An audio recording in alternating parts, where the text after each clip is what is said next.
Hello guys, जय जय श्री श्री राम। राम। स्वागत करते हैं आप सभी दोस्तों का हमारे इस चैनल में पाकिस्तानी हिंदू रिएक्शन 2.0।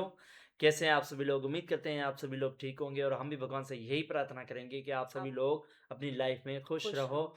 तो आज की वीडियो बहुत ही कमाल की होने वाली है क्योंकि आज हम देखने वाले हैं आरजे रौनक की वीडियो। जी। बहुत ही मतलब कि कोई किसी भी वीडियो को बहुत अच्छा एक्सप्लेन करते हैं और मतलब कि इनके बोलने का तरीका बहुत ही प्यारा है बहुत प्यारा और है। बहुत हँसाते हैं। जी। तो वीडियो का टाइटल जो है आप सभी के साथ शेयर कर देते हैं। बांग्लादेश में हुए anti India anti forces India forces expose RJ expose Raunak. RJ Raunak ji. तो जी। पहले हम वीडियो देख लेते हैं, उसके बाद फिर बात करते हैं। तो लेट्स गो। दोस्तों बांग्लादेश वाले कुछ ज्यादा नहीं बोल रहे हैं इंडिया के बारे में। उनको ये समझना चाहिए कि जब हम लोग अपना मैप खरीदते हैं ना तो उनका वाला तो फ्री में आ जाता है। दोस्तों बांग्लादेश का पॉलिटिकल और ये सोशल बात क्राइसिस सही है। हर दिन नए रंग दिखा रहा है। बांग्लादेश के अंदर दीपू चंद्र दास की लिंचिंग की खबर हमने आपको बताई थी। अब उनका एक ऐसा वीडियो सामने आया जहां बांग्लादेश की पुलिस ही उनको उन ज़ॉम्बीज की भीड़ के हवाले कर दे रही है। वो गिड़गिड़ा रहे हैं, मिन्नतें कर रहे हैं, लेकिन पुलिस ने खुद को बचाने के लिए दंगाइयों के हाथ एक जीते जागते इंसान को दे दिया, ये जानते हुए कि वो उसे मार देंगे, और हुआ भी वही। लेकिन इस वीडियो को देखकर एक बार फिर ये समझ में आ गया कि अगर डेमोग्राफी बदल गई तो भाई माइनॉरिटी के साथ खड़ा रहने वाला कोई नहीं। ये वही है।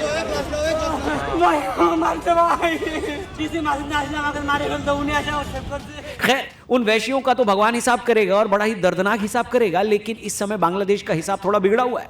थोड़ा क्या, बहुत ज्यादा बिगड़ा हुआ है। इस हफ्ते ऐसी जियोपॉलिटिकल सिचुएशंस बदली हैं कि अब उसमें अमेरिका की भी पोल खुल गई है। इस वीडियो में हम इसी की बात करेंगे डिटेल अमेरिका में, की और पोल? ये भी बताने की कोशिश करेंगे कि कैसे दुनिया के अंदर आग लगाकर तमाशा देखने वाले लोगों को अब उसी आग की आंच लगने लगी है। वीडियो पसंद आए तो इसे अपने दोस्तों से शेयर करना और चैनल को भी जरूर सब्सक्राइब करना। चलिए शुरू करते हैं। This breaking news is from Bangladesh.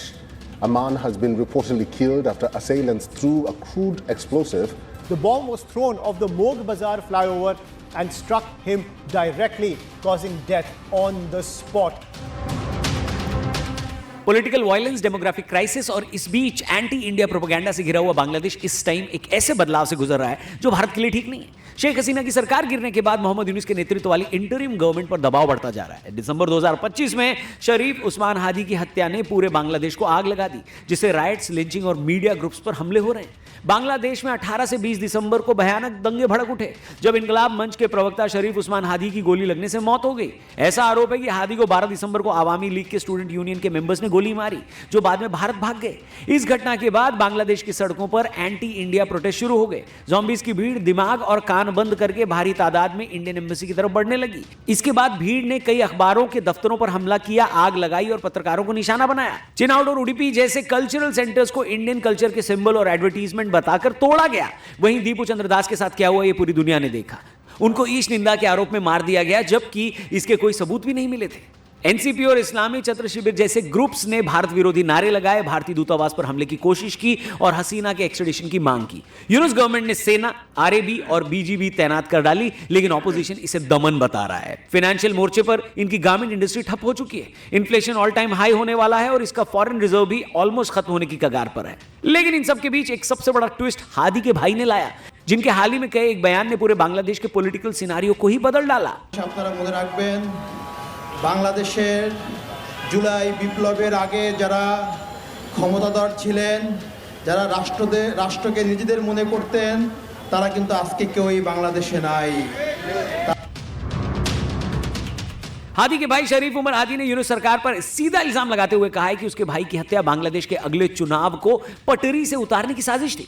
Dhaka के नेशनल म्यूजियम के बाहर इनकलाब मंच के कार्यक्रम में उसने कहा कि यह हत्या जानबूझकर की गई ताकि फरवरी 2026 के चुनाव बिगड़ जाए। हादी के भाई ने होम एडवाइजर, उनके स्पेशल असिस्टेंट और लॉ एडवाइजर के इस्तीफे की मांग की। इसके साथ ही 30 दिनों में स्पेशल ट्रिब्यूनल से मुकदमा पूरा करने को कहा है। उमर हादी का यह आरोप है कि उसके भाई ने बांग्लादेश में इलेक्शंस टाइम पर कराने की बात कही थी और वो उसी का पक्षधर भी था। उसका कहना है कि अब जांच में देरी से जनता का गुस्सा भड़क रहा है। इनकलाब मंच के मेंबर और सेक्रेटरी अब्दुल्ला अल जाबेर ने 24 घंटे का अल्टीमेटम दोहराया है। अगर सरकार ऐसा नहीं करती तो आंदोलन तेज करने की चेतावनी दी गई है। अब इस बयान ने पूरे ढाका में तनाव बढ़ा दिया है। सबसे ज्यादा डर और दहशत के अंदर वहां की माइनॉरिटीज, मीडिया और कल्चरल प्लेसेस पर दिख रहा है, जहां हमले अभी भी जारी हैं। अब अब दोस्तों बांग्लादेश के अंदर यूनुस सरकार फरवरी 2026 के चुनाव को कराने की बात तो कर रही है, लेकिन विपक्ष इसे टालने की साजिश बता रहा है। पहले दिसंबर 2025 या मार्च 2026 तक चुनाव की बात कही गई थी, लेकिन जुलाई चार्टर के नाम पर सुधारों जैसे जुडिशरी, इलेक्शन कमीशन की स्वतंत्रता जैसे मुद्दों का हवाला देकर देरी हो रही है। बीएनपी जैसी पार्टियां दिसंबर 2025 तक चुनाव चाहती हैं, वरना देश के अंदर अस्थिरता फैलाने की धमकी दे रही हैं। मेरा सवाल यह है कि माइनॉरिटीज को लिंच किया जा रहा है, जुडिशियल सिस्टम भी ठप पड़ा है और पुलिस तो खुद ही हाथ खड़े करके बैठी है। अब इससे ज्यादा क्या अस्थिरता फैलाओगे भाई? हेलो, ये बड़ी अच्छी बात कही है।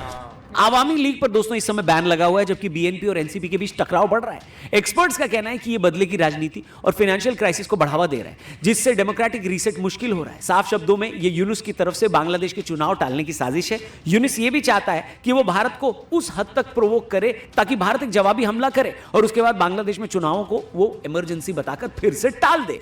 तू समझा? अच्छा, नहीं, तू समझा नहीं। समझा नहीं।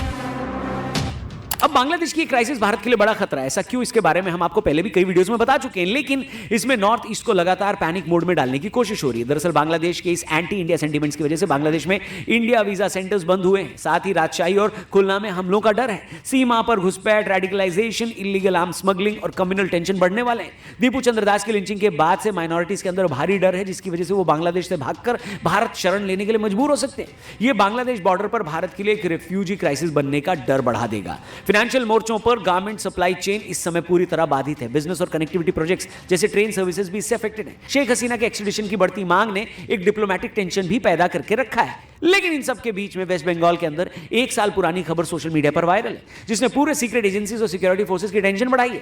दरअसल 15 जुलाई 2024 को वेस्ट बंगाल के साउथ 24 परगना जिले के कुलतली गांव में सद्दाम सरदार नामक व्यक्ति के घर के नीचे बेडरूम से शुरू होकर बांग्लादेश सीमा की ओर जाने वाली 40 मीटर लंबी कंक्रीट सुरंग की खोज हुई है। यह सुरंग फर्जी सोने की मूर्तियों के धोखाधड़ी मामले की जांच के दौरान मिली, जब पुलिस सद्दाम और उसके भाई सहरुल को गिरफ्तार करने गई थी। दिसंबर 2025 में सोशल मीडिया पर वायरल होने से यह फिर चर्चा में आई है। 15 जुलाई 2024 को नादिया जिले के एक व्यक्ति की शिकायत पर बरुईपुर पुलिस ने सद्दाम सरदार के एक मंजिला घर पर छापा मारा था। सद्दाम और सहरुल ने सोशल मीडिया पर सस्ते दामों पर सोने की मूर्तियां बेचकर लोगों को ठगा था। छापे के दौरान परिवार और गांव के लोगों ने पुलिस पर हमला कर दिया था, जिसमें 3 पुलिसकर्मी घायल भी हुए। सद्दाम ने हवा में गोली चलाई और भाई संग सुरंग से भाग गया। अब ये सुरंग घर के कमरे के नीचे बेडरूम से शुरू होती है, जो लगभग 40 मीटर लंबी, 8 से 10 फीट गहरी, 5 से 6 फीट ऊंची और 4 से 5 फीट चौड़ी है। इसका दूसरा सिरा घर के पीछे नाले से जुड़ता है, जो सुंदरबन के मटला नदी में मिलता है और इसके पार भारत बांग्लादेश सीमा पड़ती है। पुलिस का मानना है कि इसे भागने के लिए बनाया गया था। हालांकि सद्दाम ने दावा किया है कि वो फिशरीज के लिए थी। पुलिस ने सद्दाम की पत्नी मसूदा और सहरुल की पत्नी राबिया को हमले के आरोप में गिरफ्तार किया है, जहां उनका भाई अभी भी फरार है। राज्यपाल सीवी आनंद बोस ने इसे नेशनल सिक्योरिटी के लिए खतरा बताकर चिंता जताई है। बीएसएफ को भी इसकी न्यूज दी गई थी। ऐसा शक है कि इसी सुरंग से इलीगल बांग्लादेशी भारत में लाए जाते थे। अब जरा आज की बांग्लादेश की सिचुएशन से इस न्यूज को जोड़कर देखिए तो ये कितनी खतरनाक बात है। वेस्ट बंगाल की सरकार क्या कर रही है, उससे भी बड़ी बात है कि सेंट्रल गवर्नमेंट ने क्या किया है। ये सीधे एनएसए लगाने वाला केस है, लेकिन इसके बारे में अभी भी ज्यादा जानकारी मिल नहीं रही है दोस्तों। Secret tunnel has been unearthed. Now, this is coming in from Bengal's Kultali region, where we see that the allegations have come out of ties between the accused Saddam Sardar and the ruling Mamata government has sparked a huge controversy.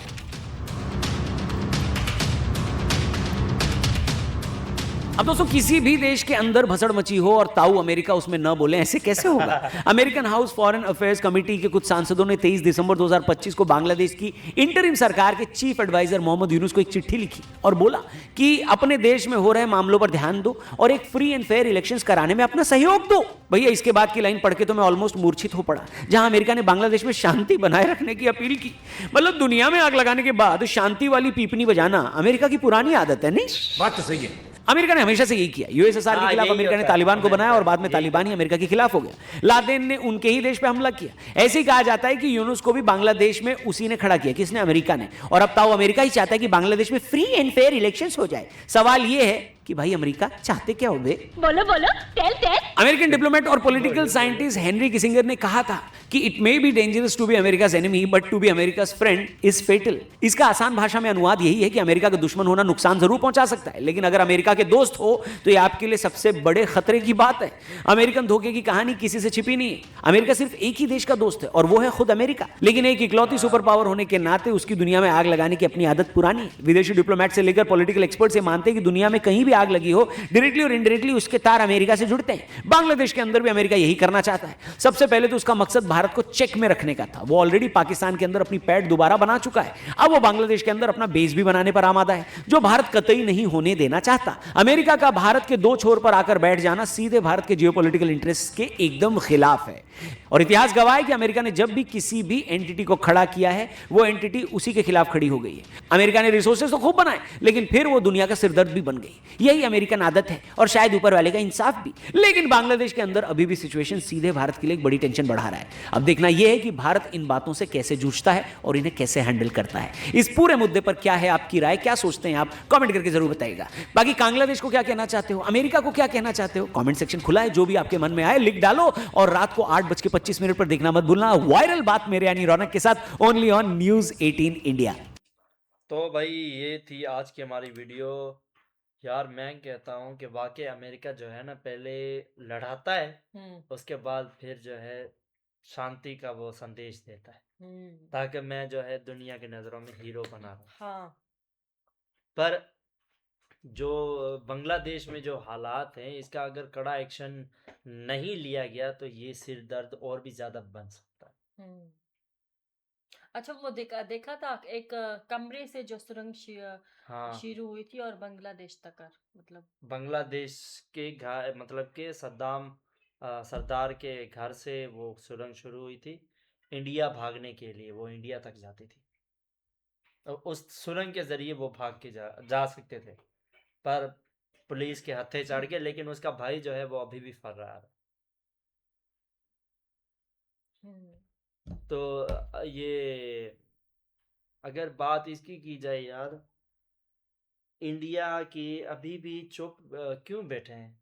हाँ, अवाम तो भारत की जो है वो हम भड़की हुई अवाम है। तो नहीं, भड़कने की नहीं, मैं कानूनी कार्रवाई, वो भी कड़ा एक्शन ले। हाँ, लेकिन जो मतलब मोदी जी है वो भी अभी मतलब हाँ, शांति वो कह रहे हैं कि वो उन्होंने अभी इसके बारे में कोई मतलब कि मैसेज नहीं दिया, कोई बात नहीं की इसके बारे में। शायद कुछ सोच रहे होंगे। हाँ, ये भी हो सकता है, बिल्कुल। अच्छा, दीपू की अगर मैं बात करूं, दीपू भाई को जो मतलब कि इतनी बेरहमी से मारा, हम ये सोच रहे थे कि उसको शायद पुलिस प्रोटेक्शन नहीं मिली। वो पुलिस के पास ही था, हाँ, और पुलिस और ने वो हाथ जोड़ रहा था। जानबूझकर जो मैंने है मैंने दंगाइयों उसे के देखा हवाले ना, किया। उस मतलब सच हाँ, में मुझे रोना आ रहा था कि वो उन लोगों वो के बेचारा सामने हाथ जोड़ रहा हाथ था, जोड़ रहा। मतलब कुछ कह रहा था, हम्म। रो रहा था।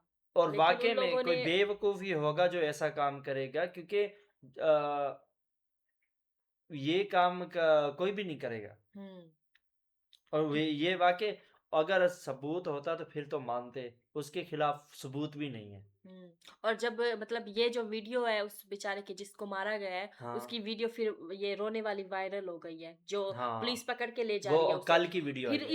इस मतलब वीडियो से अवाम जो है वो ज्यादा भड़क जाएगी कि इतनी बेरहमी से वो कैसे मतलब अपने आप को बचाने की कोशिश कर रहा है, वो हाँ, उनके सामने हाथ जोड़ रहा है, और पुलिस ने और जरा वो भी रहम नहीं किया। हाँ, खुद को बचाने के लिए उसको दे दिया दंगाइयों के हाथ। अब जो है ना भारत की जो अवाम है, और वो ज्यादा मतलब उन लोगों को गुस्सा आ जाएगा। और एक्शन लेना भी चाहिए, मैं लेना कहता हूं। चाहिए, अगर बिल्कुल। नहीं एक्शन लिया तो ये और भी बड़ा सिर दर्द बन जाएगा भारत देश के लिए। और हाँ, ये भी है, यूनुस ने अपने फायदे के लिए, अपने मतलब के लिए ये दंगे कराए कि जो चुनाव हैं वो टल जाए, और मैं ही जो है राज्य की गद्दी पर बैठा रहूं। ये उसी ने ही करवाए होंगे, पर आप देखो आगे क्या होता है। तो भाई वीडियो तो बहुत, मतलब कि इसमें अगर कोई चीज़ आपको जो हमें काफ़ी सारे हमारे सवाल थे, उनके जवाब हमें इस वीडियो से भी मिले हैं। तो मिलते हैं नेक्स्ट वीडियो में, तब तक के लिए जय श्री राम। अगर आपको वीडियो पसंद आई हो तो वीडियो को लाइक कीजिए और अपने सभी दोस्तों के साथ शेयर कीजिए। तो मिलते हैं जी नेक्स्ट वीडियो में। जय श्री राम। जय श्री राम।